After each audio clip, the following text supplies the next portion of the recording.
Students, forest beat officer స్టూడెంట్స్కి అందరికీ కూడా మై హార్ట్ఫుల్ వెల్కమ్ అండి. ఈరోజు మనం FBO ప్రిలిమ్స్కి సంబంధించి కీని డీటెయిల్గా డిస్కస్ చేస్తూ మనం వీడియోలోకి వెళ్దామండి. ఇది నేను చెప్పబోయే క్వశ్చన్ పేపరు సిరీస్ Dకి సంబంధించింది. డిఎన్ఏ కాదు, ABC ఎవరైనా సరే ఈ వీడియోని చూడొచ్చు. ఎందుకంటే నేను నీట్గా క్వశ్చన్ మొత్తం చదువుతాను, మీరు ఆన్సర్ టిక్ పెట్టుకోండి. అదేవిధంగా చాలామంది స్టూడెంట్స్ కట్ ఆఫ్ ఎంత ఉండొచ్చు అని అడుగుతున్నారు.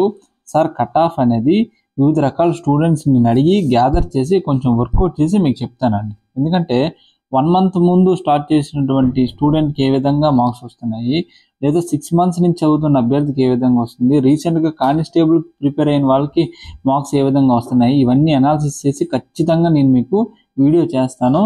దానికి సంబంధించి కొంచెం సమయం నాకు కేటాయించండి. కట్ ఆఫ్కి సంబంధించిన వీడియోలో మరిన్ని వీడియోస్ చేస్తాను. దయచేసి మన ఛానల్ని సబ్స్క్రైబ్ చేసుకోండి. టెలిగ్రామ్ ఛానల్ లింక్ కూడా పెడుతున్నాను, మన యాప్ లింక్ కూడా పెడతాను, చూడండి. రెండో ముఖ్యమైన అంశం ఏంటంటే, ఇప్పుడు మనం డిస్కస్ చేసే ప్రతి బిట్టు రాబోయే భవిష్యత్తులో ఇంకొక ఎగ్జామ్లో రిఫ్లెక్ట్ అయ్యే అవకాశం ఉంది. కాబట్టి డీటెయిల్గా మనం నేర్చుకుందామండి, ఓకేనా. చాలామంది మెయిన్స్ కోర్సు లాంచ్ చేయమని అడుగుతున్నారు, ఎందుకంటే చాలా బిట్స్ రిఫ్లెక్ట్ అయ్యాయండి. ఎగ్జామ్ ముందు రోజు ఒక వీడియో చేశాను ఎన్విరాన్మెంట్, దానికి సంబంధించి 6-7 బిట్స్ రిఫ్లెక్ట్ అయ్యాయని మా స్టూడెంట్స్ మెసేజ్ చేశారు. ఒక్క వీడియో నుంచే ఓవరాల్గా చూసుకుంటే 50+ మన టెస్ట్ సిరీస్ బిట్స్ రిఫ్లెక్ట్ అయ్యాయి. అవన్నీ కూడా మనం ఒకరోజు డిస్కస్ చేద్దాము. మెయిన్స్కి సంబంధించి పేపర్ 2కి సంబంధించి డీటెయిల్స్ క్లాసెస్తో కోర్స్ లాంచ్కి సంబంధించి త్వరలో మీకు అనౌన్స్ చేస్తానండి. ఇప్పుడు మనం క్వశ్చన్లోకి వెళ్తే, the largest waste producing city in India, భారతదేశంలోనే అతిపెద్ద వ్యర్థాలను ఉత్పత్తి చేసే నగరం ఏంటి అని అడిగారు.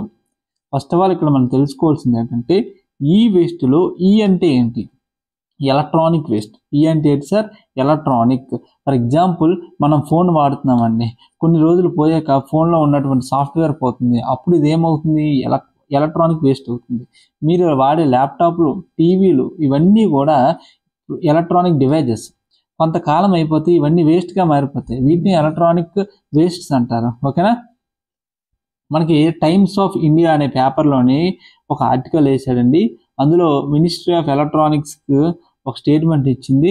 భారతదేశంలోని అత్యధికంగా వ్యర్థాలను ఉత్పత్తి చేసే నగరం ముంబై అని, 2వ స్థానంలో ఢిల్లీ ఉందని, 3వ స్థానంలో బెంగళూరు, 4వ స్థానంలో చెన్నై ఉందని మనకి టైమ్స్ ఆఫ్ ఇండియాలో కథనం వచ్చింది. మీకు కావాలంటే టెలిగ్రామ్ ఛానల్ అది పెడతాను, చూసుకోండి, ఓకేనా.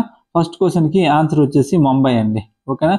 చూడండి, వరుస పెట్టి రిమైనింగ్ ఆప్షన్స్ అన్నీ కూడా వీడియో ఎగ్జామినర్ అనేది ఇచ్చాడు, ఓకేనా. ఎప్పుడైనా పేపర్ ఈ విధంగా డిస్కస్ చేసుకోవాలి, అంతేగాని ఫస్ట్ క్వశ్చన్కి ఆప్షన్ 1, ఆప్షన్ 2 అని చదువుకొని వెళ్ళిపోతే మీకు యూజ్ ఉండదండి, ఓకే.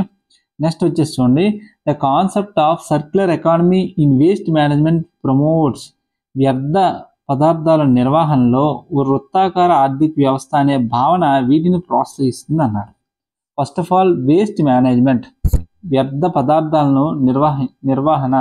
అసలు వేస్ట్ని ఎందుకు మనం మేనేజ్ చేయాలంటే, మనం వేస్ట్ని సరిగ్గా మేనేజ్ చేయకపోతే కొన్ని సంవత్సరాలు పోయాక భూమి మీద మనుషుల కన్నా మనం తయారు చేసినటువంటి, మనం వాడి పడేసినటువంటి చెత్త ఎక్కువగా ఉంటుంది. ఎందుకంటే భూమి మీద ఉన్నటువంటి ఈ ల్యాండ్ అనేది చాలా తక్కువగా, మనం మ్యాక్సిమం ఎఫిషియన్సీతో మనం భూమిని వాడుకోవాలి, ఓకేనా. ఇప్పుడు మన కాన్సెప్ట్ ఆఫ్ సర్క్యులర్ ఎకానమీ గురించి డిస్కస్ చేద్దాం. దీని గురించి డిస్కస్ చేసే ముందు మీకు ఒక చిన్న పీపీటీ వేస్తాను, చూడండి సార్. ప్రజెంట్ మనం ఫాలో అవుతుంది లీనియర్ ఎకానమీ, అంటే రేఖీయ ఆర్థిక వ్యవస్థ, ఓకేనా. ఇందులో మొత్తం 4 స్టెప్స్ ఉంటాయి. ఫస్ట్ది రిసోర్స్ ఎక్స్ట్రాక్షన్. సార్, ఇవన్నీ ఎందుకు మా డైరెక్ట్ కీ చెప్పాను అంటే, ఆల్రెడీ ఒక వీడియో చేశారు మా టీము, అది చూడండి. మనకు సబ్జెక్ట్ ముఖ్యమండి, ఎప్పుడైనా గుర్తుపెట్టుకోండి.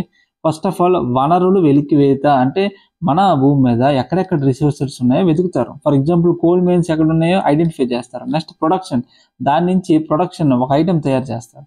నెక్స్ట్ కన్జంప్షన్, వినియోగదారుడు అనేవాడు ఆ యొక్క ఐటెంని వాడుతాడు. చివరగా మనం వాడేసి పడేసినటువంటి ఐటెం ఏమవుతుంది? దాన్నే వేస్ట్ అంటారు, దాన్ని డిస్పోజ్ చేస్తాం, దాన్నే డిస్పోజ్ చేయడం జరుగుతుంది. ఈ విధంగా లీనియర్ ఎకానమీ అంటారు. అంటే ఇక్కడ తీసినటువంటి ఒక ఐటము లాస్ట్కి డస్ట్బిన్లోకి చేరింది, దాని యొక్క లైఫ్ టైం అయిపోయినట్టు అక్కడతోనే, ఓకేనా. కానీ ఇప్పుడు మనం డిస్కస్ చేయబోయేది ఏంటంటే సర్క్యులర్ ఎకానమీ, ఓకేనా. నువ్వు ఎక్స్ట్రాక్ట్ చేసినటువంటి, అంటే భూమి లోపల నుంచి తీసుకొచ్చినటువంటి రిసోర్సెస్ని దానితో తయారు చేసినటువంటి ఒక ప్రోడక్ట్ వేస్ట్ చేయకుండా తిరిగి రీసైకిల్ కానీ రీయూజ్ కానీ లేదా దాని ద్వారా ఇంకొక ఐటెం తయారు చేయడం కానీ, ఈ విధంగా దానికి ఒక బ్రేక్ పాయింట్ ఉండదు. ముందు చూపించినటువంటి ఇమేజ్లో బ్రేక్ పాయింట్ ఉన్నది కానీ ఇక్కడ ఉండదు. మళ్ళీ దాని నుంచి ప్రొడక్షన్ స్టార్ట్ అవుతుంది, మళ్ళీ మనం వాడతాం. ఫర్ ఎగ్జాంపుల్ ఇది చూడండి సార్, ఇది ఒక పౌడర్ డబ్బా అండి, లేదా ఒక టిన్. ఇది మనం వాడిసిన తర్వాత ఏం చేసాము, బ్రష్లు టూత్పేస్ట్ పెట్టుకోవడానికి ఒక కొత్త ప్రోడక్ట్లా మనమే మార్చుకున్నాము.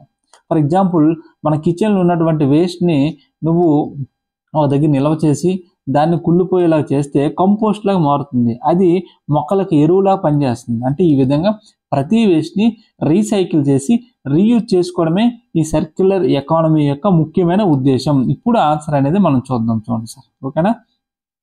ఆప్షన్ 2 చూడండి, minimising waste by reusing and recycling materials. రెండో ఆప్షన్ పదార్థాలను తిరిగి ఉపయోగించడం మరియు రీసైక్లింగ్ చేయడం ద్వారా వ్యర్థాలను తగ్గించడం. ఇది రెండో క్వశ్చన్ యొక్క ఆన్సరు. మొన్న టెస్ట్ సిరీస్లో ప్రతి బిట్టు మనం ఈ విధంగా డిస్కస్ చేయడం బట్టి ఈరోజు ఇంత మంచి సక్సెస్ని మనం చూసామండి. ఎప్పుడైనా ఒక బిట్కి ఆన్సర్ ఈ విధంగా తెలుసుకోవాలి. మూడో క్వశ్చన్ చూడండి, India's first waste to energy plant was established in which city. భారతదేశంలో మొట్టమొదటి వ్యర్థాల నుండి శక్తి ప్లాంట్ ఏ నగరంలో స్థాపించబడింది అన్నాడు. ఇప్పుడే మనం డిస్కస్ చేసామండి. వేస్ట్ నుంచి చాలా ఐటమ్స్ మనం రీసైకిల్ చేసి రీయూజ్ చేసుకోవాలని తెలుసుకున్నాం. కానీ కొన్ని ప్రోడక్ట్స్ ఉంటాయి చాలా మొండివి, నువ్వు ఎంత చేసినా అవి తిరిగి నీకు రీయూజ్ చేయడానికి పనికిరావు. అలాంటి రీయూజ్ చెయ్యనివి నాన్ రీసైకిలబుల్ వేస్ట్ ఇవన్నీ కూడా ఏం చేస్తామంటే వాటిని కొన్ని ప్రక్రియల ద్వారా, కొన్ని ప్రాసెస్ ద్వారా వాటి నుంచి విద్యుత్ని మనం ఉత్పత్తి చేస్తాము, ఎలక్ట్రిసిటీని జనరేట్ చేస్తాము. వీటికి సంబంధించి భారతదేశంలో మొదటి ప్లాంట్ ఎక్కడ పెట్టారంటే ఢిల్లీలో తిమర్పూర్ అనే ఒక మున్సిపాలిటీ నందు దీన్ని ఏర్పాటు చేశారు. 1987 సంవత్సరంలో దీన్ని ఏర్పాటు చేశారు. ఓకేనా. నాలుగోది చూడండి, integrated pest management approach focus on. Same తెలుగులో కూడా అదే విధంగా ఇంటిగ్రేటెడ్ పెస్ట్ మేనేజ్మెంట్ అంటారు. ఇప్పుడు మనం తెలుసుకోవాల్సింది ఏంటంటే, పెస్ట్ అంటే తెగుళ్ళు అనమాట. మనకి ఎప్పుడైనా రైతు ఎక్కువ వీటి వల్ల చాలా ఇబ్బంది పడతాడండి. పంటని ఎక్కువగా నష్టం, పంటలను అంటే ఒక రైతు వేసినటువంటి పంటని ఎక్కువ నష్టపరిచేదే ఈ పెస్ట్ అనమాట, ఈ తెగుళ్ళు. దీన్ని నివారించడం కోసం వివిధ రకాల పెస్టిసైడ్స్ రైతు అనేవాడు అప్లై చేస్తాడు పంటలకి. ఎప్పుడైతే పెస్టిసైడ్స్ అప్లై చేశాడో ఎన్విరాన్మెంటలీ దానివల్ల నెగిటివ్ ఎఫెక్ట్స్ ఉంటాయి. అవి తీసుకున్న ఆ పంటను రేపొద్దున తీసుకున్న మానవుడి మీద నెగిటివ్ ఎఫెక్ట్ ఉంటుంది. ప్లస్ కెమికల్ పెస్టిసైడ్స్ అనేవి ఎక్కువ కాస్ట్తో కూడుకున్నాం అనమాట. ఓకేనా. ఇవన్నిటికీ ఫుల్ స్టాప్ పెడుతూ ఎన్విరాన్మెంట్ ఫ్రెండ్లీ, ఎకనామికల్ ఫ్రెండ్లీ అంటే ఆర్థికంగా అంటే తక్కువ రేటుకి దొరికేవి, పర్యావరణానికి ఎటువంటి నష్టం కానివి, ఈ మెథడ్స్ అన్నీ ఒక దగ్గర చేర్చి ఒక రైతు అనేవాడు యూజ్ చేసాడు అనుకోండి, వాటినే ఇంటిగ్రేటెడ్ పెస్ట్ మేనేజ్మెంట్ అంటారు. ఓకేనా. ఫర్ ఎగ్జాంపుల్ థర్డ్ ఆప్షన్ చూడండి, combination of biological, cultural and mechanical methods for pest control. తెగులు నియంత్రణ కోసం జీవ, సాంస్కృతిక మరియు యాంత్రిక పద్ధతులు కలయికనే ఇంటిగ్రేటెడ్ పెస్ట్ మేనేజ్మెంట్ అంటారు. ఫర్ ఎగ్జాంపుల్ బయలాజికల్ తీసుకోండి. ఇక్కడ చూడండి, బయలాజికల్ అంటే జీవ. ఈ పెస్ట్ని ఏం చేస్తారంటే కొన్ని పారాసైట్స్ ఉంటాయి, ఆ పారాసైట్స్ ఈ పెస్ట్ని ఆహారంగా చేసుకొని తింటాయి. ఓకేనా. ఈ విధంగా పెస్ట్ని తగ్గించడం అంటే తెగులు నివారించడం. కల్చరల్ అంటే క్రాప్ రొటేషన్. ఓకేనా. అంటే ఇప్పుడు నువ్వు ఒక పంట వేసావు, కొద్ది రోజులు పోయి ఇంకో పంట అయ్యి, నెక్స్ట్ ఇంకో పంట అయ్యి, ఇలా నువ్వు క్రాప్ని రొటేట్ చేస్తున్న కొద్దీ అక్కడ ఉన్నటువంటి పెస్ట్ సంఖ్య కూడా తగ్గిపోతుంది. మెకానికల్, యాంత్రిక పద్ధతులు అంటే యూజింగ్ మిషన్స్ లేదా మాన్యువల్, మనుషులు పెట్టి ఆ పెస్ట్లను తొలగించడం.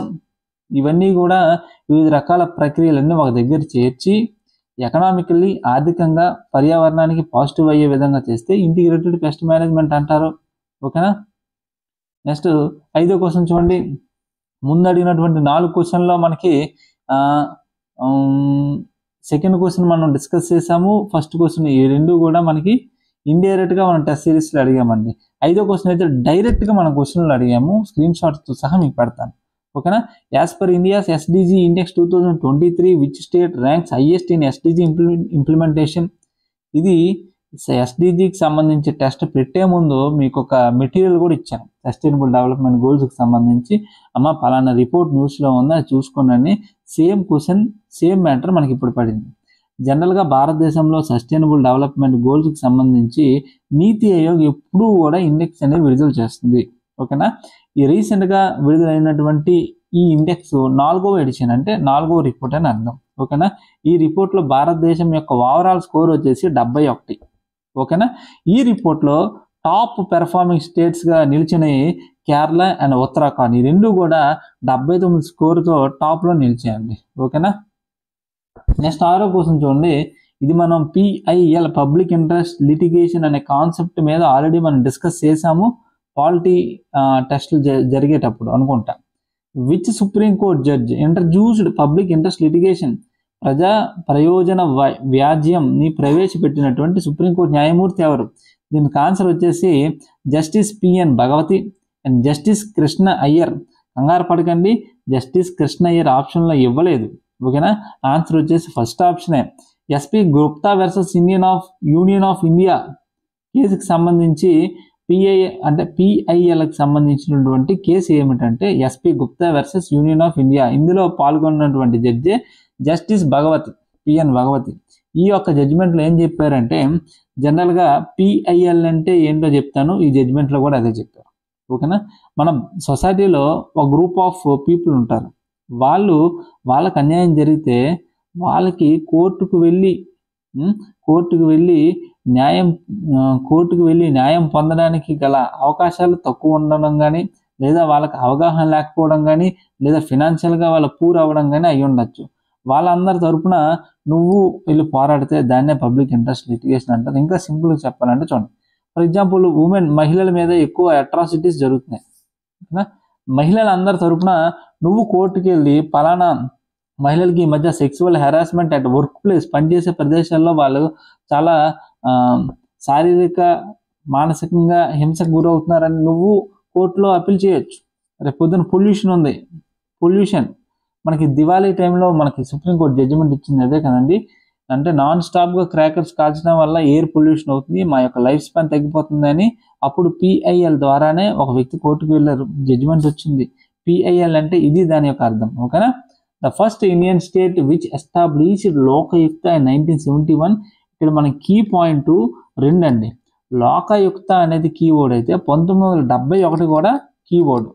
1971లో మహారాష్ట్ర లోకయుక్త అండ్ ఉపయోగయుక్త అనే ఒక సంస్థని ఏర్పాటు చేశారు.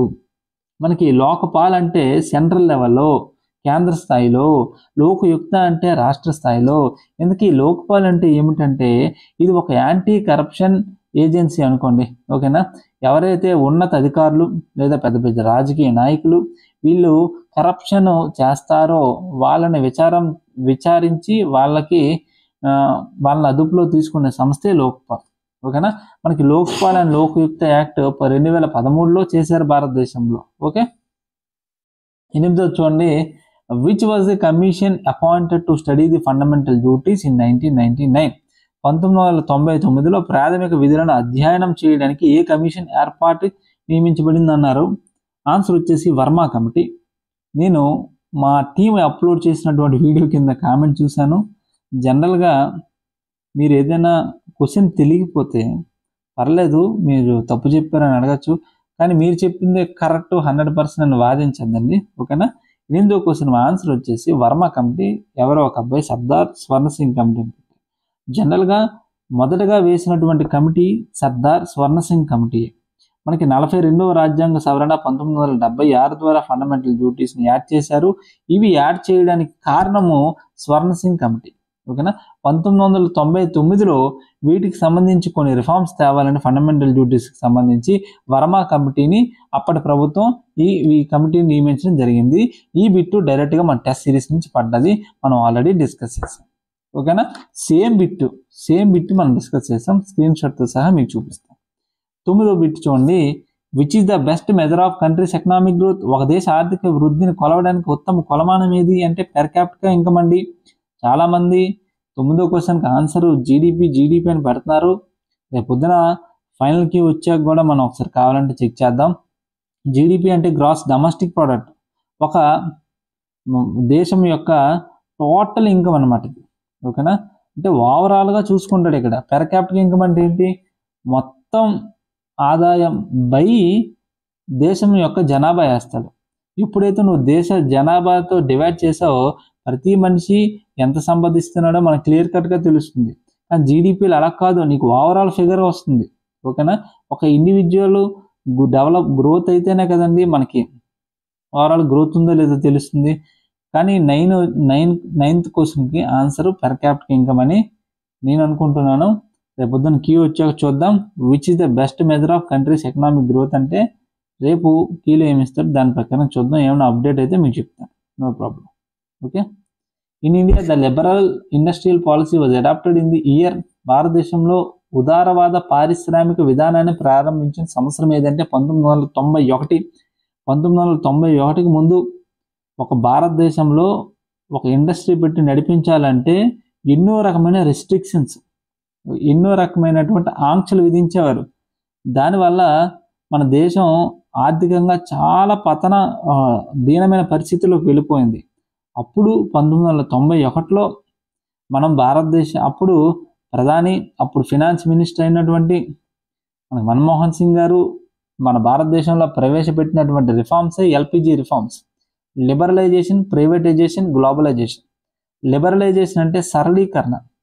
భారతదేశంలో ఒక ఇండస్ట్రీ పెట్టాలన్నా, పెట్టి నడిపించాలన్నా దాని మీద ఉన్నటువంటి రెస్ట్రిక్షన్స్, దాని మీద ఉన్నటువంటి ఆంక్షలు తగ్గించి కొంత సరళీకరణ చేయడం. ప్రైవేటైజేషన్ ఎక్కువ అప్పట్లో ప్రభుత్వం చేతిలోని ఇవన్నీ ఉండేవి. ఏం చేశారంటే transfer of ownership to the private. చాలా సంస్థల్ని పబ్లిక్ నుంచి గవర్నమెంట్ చేతిలో ఉన్నటువంటి సంస్థలను ప్రైవేట్గా అప్పచెప్పడం జరిగింది. గ్లోబలైజేషన్, ప్రపంచీకరణ. ఓకేనా? ప్రపంచం వివిధ రకాల టెక్నాలజీస్తో ముందుకు పరిగెడుతుంటే 1991కి ముందు భారతదేశం ప్రపంచానికి దూరంగా ఉండేది. కనుక ప్రపంచంలో ఉన్నటువంటి మార్కెట్కి అనుసంధానమై మనం కూడా వాటితో పాటు ముందుకెళ్లాలని గ్లోబలైజేషన్ ప్రవేశపెట్టారు. ఈ విధంగా 1991 అనగానే ఎల్పిజి గుర్తు రావాలండి. ఓకేనా? 11 చూడండి.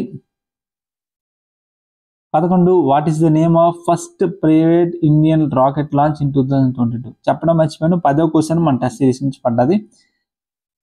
2022లో ప్రయోగించినటువంటి మొదటి ప్రైవేట్ భారతీయ రాకెట్ పేరు ఏమిటి అన్నారు. డైరెక్ట్ క్వశ్చన్, చాలా ఇంపార్టెంట్. ఇది మన టెస్ట్ సిరీస్లో మనం అడగలేదు, కానీ గతంలో మేము పెట్టినటువంటి టెస్ట్ సిరీస్ గ్రూప్ 2కి ఎస్ఎన్టీకి పెట్టాను, అప్పుడు ఈ క్వశ్చన్ అడిగాను. ఎందుకంటే చాలా ఇంపార్టెంట్ అప్పట్లో ఇది. ఓకేనా? స్కై రూట్ ఏరోస్పేస్ ఏజెన్సీ అనేది హైదరాబాద్కు చెందినటువంటి ఒక స్పేస్ స్టార్టప్ అన్నమాట. ఓకేనా?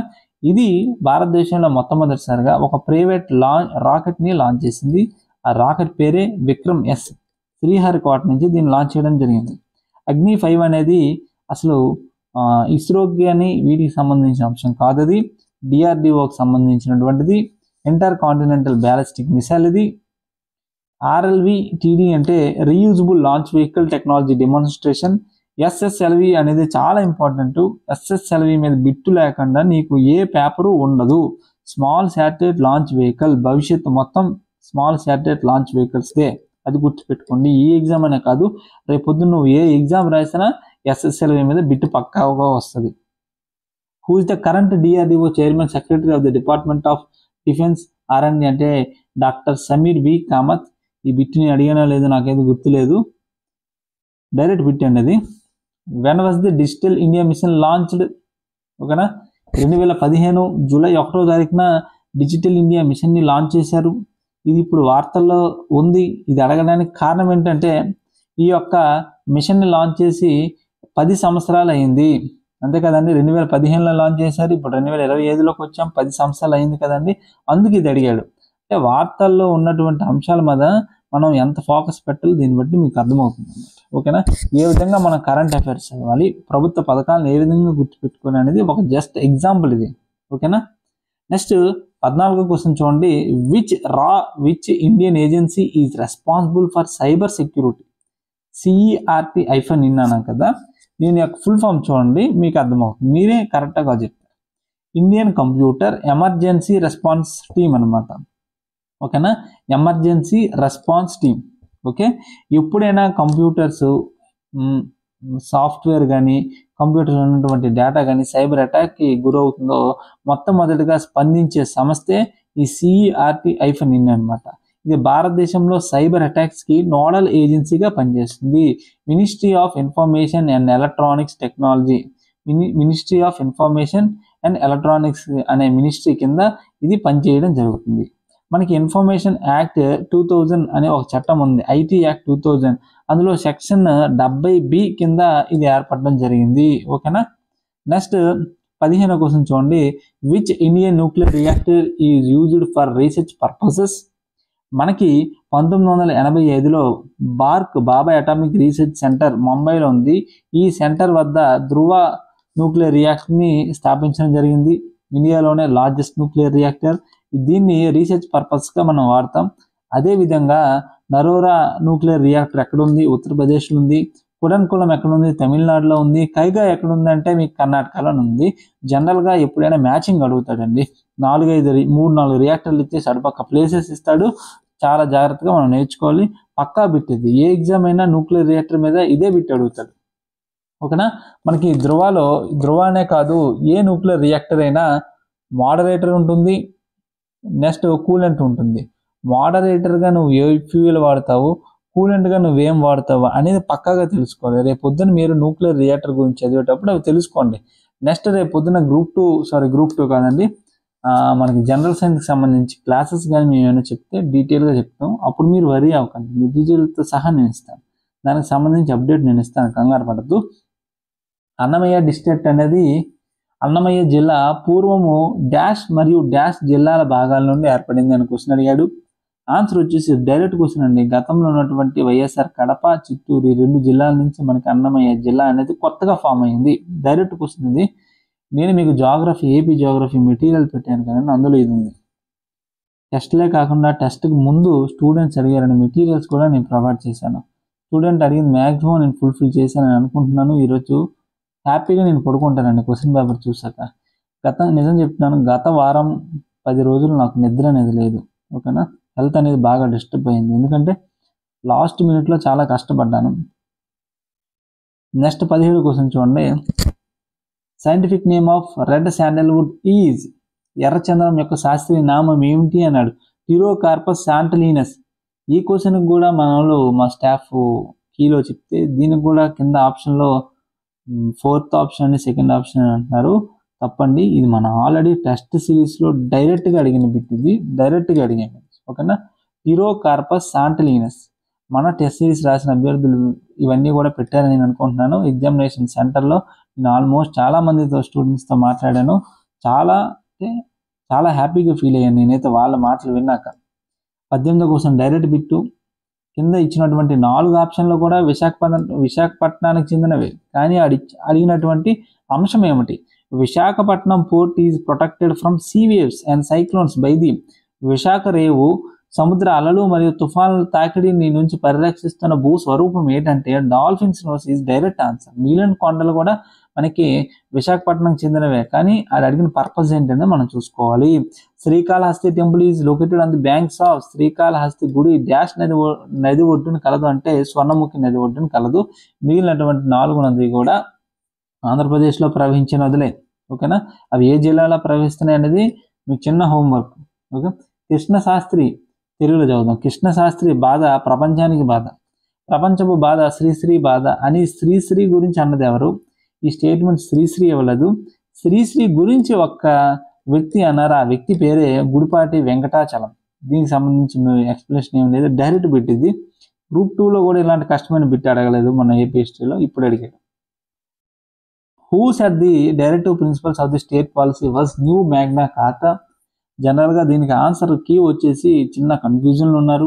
పైలీ కానీ డాక్టర్ బిఆర్ అంబేద్కర్ అని కూడా చిన్న కన్ఫ్యూజన్లు ఉన్నారు. మన టీమ్ మెంబర్స్ పైలీ అని ముందు వీడియోలో చెప్పారు. చాలామంది స్టూడెంట్స్ డాక్టర్ బిఆర్ అంబేద్కర్ అని కామెంట్ సెక్షన్లో కామెంట్ పెట్టారు. ఒకటి గుర్తుపెట్టుకోండి, నోవెల్ ఫ్యూచర్స్ అంటే డిపిఎస్పి అనేవి నోవెల్ ఫ్యూచర్స్ అనేది డాక్టర్ బిఆర్ అంబేద్కర్ గారు స్టేట్మెంట్ ఇచ్చారు. నోవెల్ ఫ్యూచర్స్ అంటే ఎన్నడూ లేనటి విధంగా, గతంలో లేనటి విధంగా ఒక కొత్త అంశాలను చేర్చారు కాబట్టి భారత రాజ్యాంగంలోని ఇవి వెల్ఫేర్ స్టేట్కి దారితీస్తుంది కాబట్టి ఒక నూతనంగా ఏర్పాటు చేసినటువంటి ఈ ప్రిన్సిపల్స్ కాబట్టి వీటిని నోవెల్ ఫీచర్స్ అన్నారు. జనరల్గా ఇక్కడ నోవెల్ ఫ్యూచర్స్ అని అడిగితే డాక్టర్ బిఆర్ అంబేద్కర్ అవ్వచ్చు. ఇండైరెక్ట్గా మీరు చెప్పినటువంటి అంశానికి న్యూ మ్యాగ్నా కార్టా అనేది దగ్గరగా దాని యొక్క అర్థం కలిసింది కదని మీరు అనొచ్చు. జనరల్గా ఎప్పుడైనా స్టేట్మెంట్స్ ఇచ్చేటప్పుడు వాళ్ళు ఏం స్టేట్మెంట్ ఇచ్చారో అదే విధంగా క్వశ్చన్లు అడుగుతాడు, అటు ఇటు ఏం మార్చడు. కనుక ఇది హోల్డ్లో పెడతాం. ఓకేనా.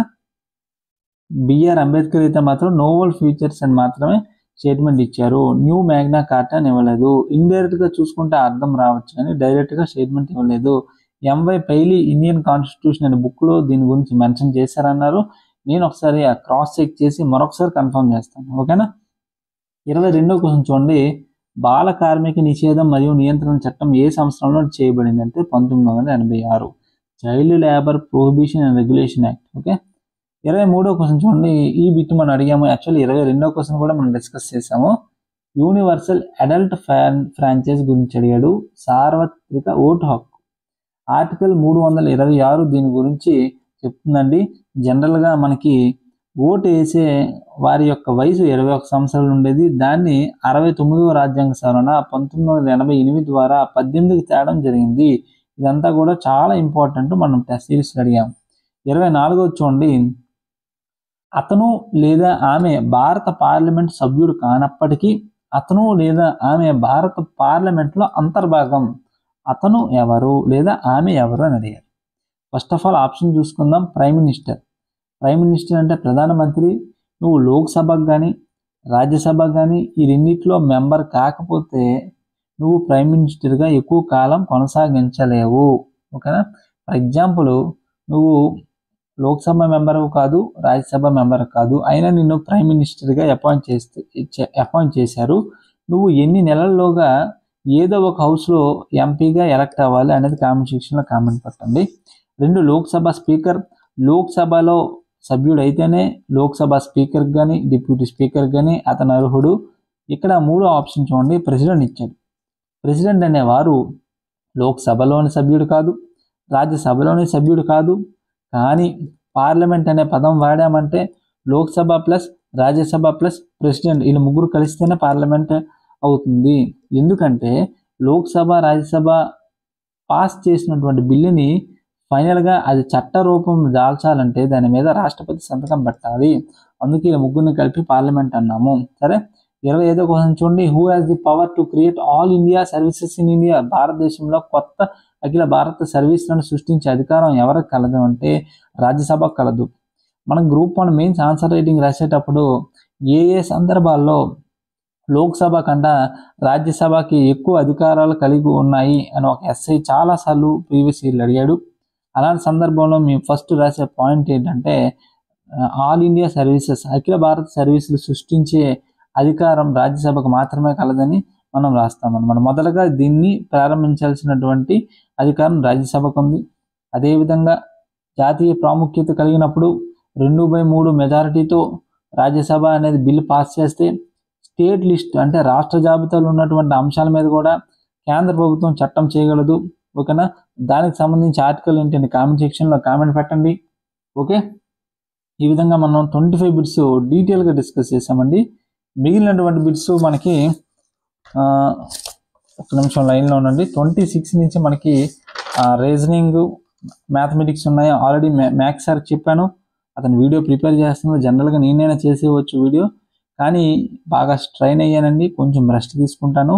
ఇమీడియట్గా రేపు 12 లోపు మొత్తం కీకి సంబంధించి డీటెయిల్ ఎక్స్ప్లెనేషన్ 12 మిస్ అయితే 3-4 లోపు మీకు అప్లోడ్ చేస్తాను. మీరు యూట్యూబ్లో ఎన్నో వీడియోలు చూసి ఉండొచ్చు, కానీ మనకి కీ అంటే క్వశ్చన్ ఆన్సరే కాదండి, దాని వెనక ఉన్నటువంటి ఎక్స్ప్లెనేషన్ ఇంపార్టెంట్.